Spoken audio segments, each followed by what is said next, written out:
So let's move on and talk about motives. A motive is described as a force that moves you to behave as you do. Motives can drive you forward. They can move you toward your goals. It's an internal, energizing type of force. A person's behavior is not a function of just one motive. A person's behavior is a function of multiple motives. When there's some kind of incident that occurs, sometimes someone will say, "Oh, well, I wonder what that person's motive was," trying to explain the behavior. And the reality is that the person's behavior is not a function of just that one thing, although some motives are stronger than others at a given point in time. But the person's behavior is a function of multiple motives. And so motives certainly have an impact on buying behavior. And motives can be studied through motivation research. As I mentioned the other day, motivation research is generally done by trained clinical psychologists. Typically, the research is not based upon just some kind of simple questions and answers. The motivation research digs into a person's subconscious. There are a large number of motivation theories. A large number. We're going to look at not just necessarily single theories, we're going to look at categories of motivational theories. And we can put motivational theories into about three categories, three different groups. One category of motivation theories are referred to as equilibrium theories. Equilibrium theories of motivation are based upon the idea that people strive for mental stability. They strive for mental equilibrium. And we're talking about not people that are necessarily, we're not looking at people that are just unbalanced. I mean, we're talking about the average person strives for mental stability or mental equilibrium, and it's sometimes referred to as homeostasis. And the idea is that people will accept changes or will accept change if the change helps them to achieve greater mental balance, and they're likely to resist changes that will take them further away from mental balance. And so we refer to these as equilibrium theories. A second set of theories are hierarchical theories. Hierarchical theories obviously are based upon the idea of motives being arranged in a hierarchy. There's different sets of motives or different levels of motives in these hierarchies. One, I believe, had as many as 33 different levels of motives in a hierarchy. Now, the one that you're probably familiar with is Maslow's hierarchy of needs. And Maslow's hierarchy is based upon 5 levels of needs or motives. When we talk about a hierarchy, we're talking about the fact that some are more important than others. And Maslow's hierarchy originally had 7 levels in it. And he simplified it down to 5. And that probably helped Maslow's hierarchy of needs to become more acceptable and more memorable. With Maslow's hierarchy of needs, base level is physiological needs. Maslow says that you achieve a certain level of satisfaction at the basic level before moving to the next level up and the next level up and so forth. Maslow's hierarchy is pretty widely accepted. I mean, I'm sure you've seen this in other classes. It's the most popular of the hierarchical theories.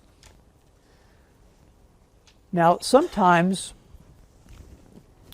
people will say that marketers know how to create needs, and they do create needs. But let me assure you that they're not talking about these types of needs. Or if they are, they're not correct in saying that marketers create needs. Marketers can't create these needs. These needs already exist. Sometimes marketers try to capitalize on existing needs, but they don't create physiological needs or safety needs or so forth. We can look at how toothpastes are advertised. Sometimes we'll see different brands of toothpaste aimed at one of these levels in Maslow's hierarchy. First of all, we don't see any aimed at self-actualization. We don't see any toothpaste aimed at self-actualization. Self-actualization means essentially you're going to try to reach your full potential. It's not reasonable to try to say, if you use this brand of toothpaste, you can reach your full potential. That's not the case. But we have seen toothpaste aimed at physiological needs. We've seen some of those ads for like Close-Up. They're aimed at sex appeal, aren't they? And essentially those ads say, if you want to have a great sex life, then you need to use Close-Up. I mean, that's what the ads say. We've seen some ads aimed at the safety level, particularly the decay fighters. AIM, Crest, those that fight tooth decay, they're aimed at safety, aren't they? And good health. We've seen some ads aimed at need for love and affection or self-esteem, particularly self-esteem, the ones that are the minty flavored ones, the ones that say if you want to have friends and not have an offensive breath, then you need to use this minty fresh type of toothpaste. A third category of motivation theories is referred to as self theories. That's S-E-L-F. Yeah, S-E-L-F, self theories. Self theories are based upon the idea that a person has a certain image of themselves, a certain perception of themselves, a certain concept of themselves, and they are motivated to project that type of image, that type of self-image, or they're motivated to enhance that type of self-image. And that's kind of the idea or the premise on which the so-called self-theories are based. A number of these theories will point out that a person's self-image is fairly accurate, but not completely accurate. That is, a person might include some things in their self-image that's really not a part of their real self. And then there's some things that are part of the real self that they don't want to project. You know, they don't like that part of the real self, and so they're not going to put that into the self-image. And of course, over a period of time, a person's self-image can change just as the person's real self changes. Self-theories are, there's a number of them, but again, they're based upon the idea that people are motivated to project a certain image that they have of themselves. That's essentially what we mean by these self-theories. So let's move on and talk a little bit about learning as it relates to buying behavior. When we talk about learning, I'll just give you just a simple description of learning. Some of these definitions or descriptions of learning become much more complex than this. We can describe learning as changes in behavior that result from previous behavior. Learning can be described as changes in behavior that result from previous behavior. Basically, we're saying that learning is a function of our experience. In addition to that, we can say that learning can be acquired by someone telling us too. I mean, we don't necessarily have to have that experience in order to learn. We can learn from other people. They can help us acquire or understand certain types of concepts. There are forms of complex learning and forms of simple learning. We're not going to discuss complex forms of learning. We're going to talk about simple forms of learning. And we're going to talk about just two of these. When we look at simple forms of learning, one type is classical conditioning. Now, I'm sure that you have studied and learned about classical conditioning in the past. You might recall that there was a Russian scientist that studied classical conditioning, right? And who was this? It was Pavlov, wasn't it? Yeah, Pavlov was a Russian scientist that studied the idea of classical conditioning. And you probably remember that Pavlov did these experiments on dogs. Essentially, he was trying to understand what is known as classical conditioning. Classical conditioning means that you can substitute one stimulus for another and yet obtain the same response. Again, you can substitute one stimulus for another and obtain the same response.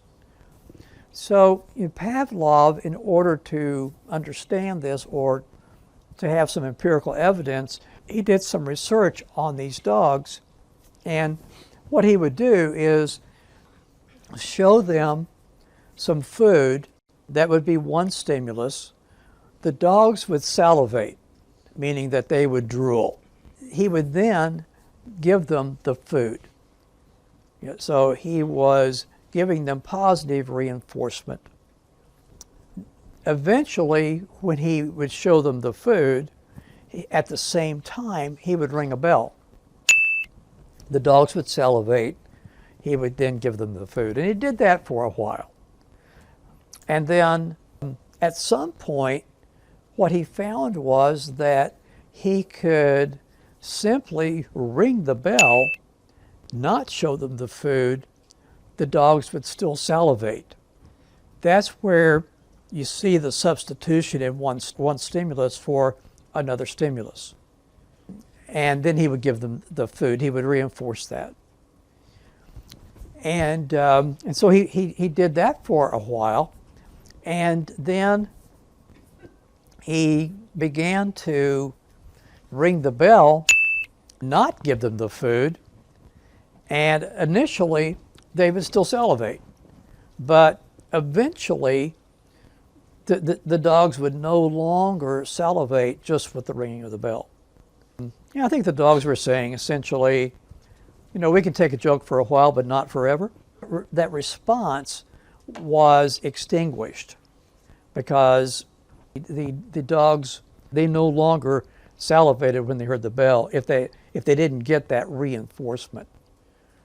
So he basically found empirical evidence that you can substitute one stimulus for another stimulus and yet obtain the same response. The other simple form of learning has several names, even though it's the same thing. Sometimes they call this adaptive learning or adaptive behavior. They sometimes call it operant learning. But it's all the same concept, and it has a few different names. So it's adaptive behavior, adaptive learning, or operant learning. This is close to being the opposite of classical conditioning. With operant learning or adaptive behavior, you can substitute one response for another even though the stimulus situation stays the same. This particular form of simple learning, I think, certainly reflects how people go about making routine purchases.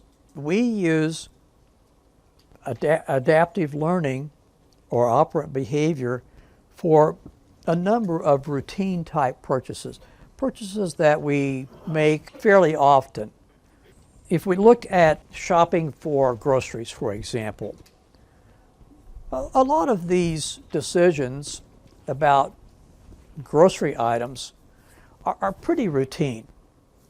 And we become accustomed to buying certain accustomed to buying certain products and within product categories, and within those categories, we tend to stick with certain kinds of brands. For some product categories, we are more brand loyal than in others. We tend to develop sort of use routinized response behavior for a number of grocery type purchases. And we will continue to buy similar brands within these categories as long as we receive positive reinforcement. That means as long as these products are satisfying. And when we have a situation when they're no longer satisfying, we will then change our response based upon the fact that we're not getting positive reinforcement. For example, let's say that you get an occasional headache. And for that occasional headache, you have kind of your pain medicine of choice. You know, it might be Advil or any one of those kind of pain relieving products. You probably have your favorite brand that works for you. So you tend to use that again and again to get rid of an occasional headache. And let's say it works for you for quite a while, but at some point, it no longer really cuts that headache back or it gets rid of it. It's not likely you're going to stay with your preferred brand, are you? Let's say your preferred brand is Advil. It's not likely you're going to stay with Advil if it stops giving you relief from a headache. You're going to change your response, aren't you? And you're going to switch off to a different brand. The stimulus situation stays the same, which is the headache. That's the stimulus that stays the same. But when you are no longer positively reinforced by taking your preferred brand, eventually you'll change your response. And as I said, for routinized type purchases, this is a fairly common approach that we take. Again, adaptive behavior or operant learning, it's a simple form of learning. Now, we also use learning sometimes to measure advertising effectiveness. We will use learning in this way by measuring what people can remember or measuring retention. So we will there are really about 3 ways that we try to measure learning. Use this measure as an indicator of advertising effectiveness. There's a belief that to the extent that an ad can be remembered, it's a better ad than if you can't remember it. Obviously, I mean, that's a reasonable assumption, but also too, just because you can remember an ad doesn't mean that you will buy the product. Probably the worst ads are the ones, though, that do nothing to you. You know, they have no impact on you. You can't remember it at all. Sometimes you can remember ads because they're offensive or they're trite or whatever. That's even better than the ads that you can't remember at all. If they do nothing to you, that's the worst situation. It's better to perhaps irritate people a little bit with an ad that they do remember, even though they weren't positive toward it, than to not do anything to anyone. Thinking about these measures of learning for advertising, one approach, we're going to talk about three of them. One approach is referred to as unaided recall, trying to measure what people can remember. That is what they've learned and can remember. With unaided recall, essentially a person is not shown any clues or cues. They're not shown any clues or cues at all. But they're simply asked a question such as, over the last month, what bank ads do you remember seeing on TV? That would be unaided. They're not given any clues or cues to jog their memory. That would be an example of an unaided recall approach. A second method is referred to as aided recall. With aided recall, a person is given some clues or cues to kind of jog their memory. For example, they might be shown a list of bank names or a list of logos for banks. And so they might be asked a question, do you remember seeing any of these bank names or logos in bank advertising over the last month? So the idea is that they have something to kind of jog their memory, and we call that aided recall. Now the third method is referred to as the recognition method. It still deals with measuring memory, and it's called the recognition test.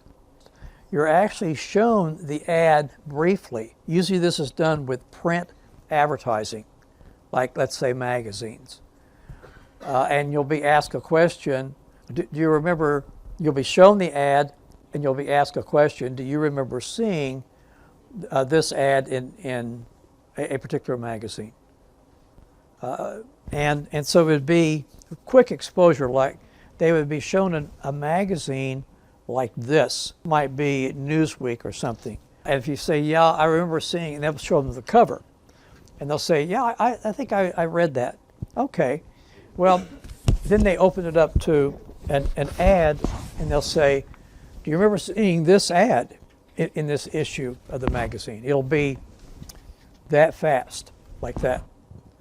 But it's called recognition because you're actually being shown the ad and asked if you recognize it. If you say yes, as a respondent, then you're asked questions to try to get at how much of it you remember. They might ask a question about the headline, a question about the major points made in the body copy of the ad. They might be asked a question about the image or that sort of thing, to try to get at exactly what you've learned and what you can remember.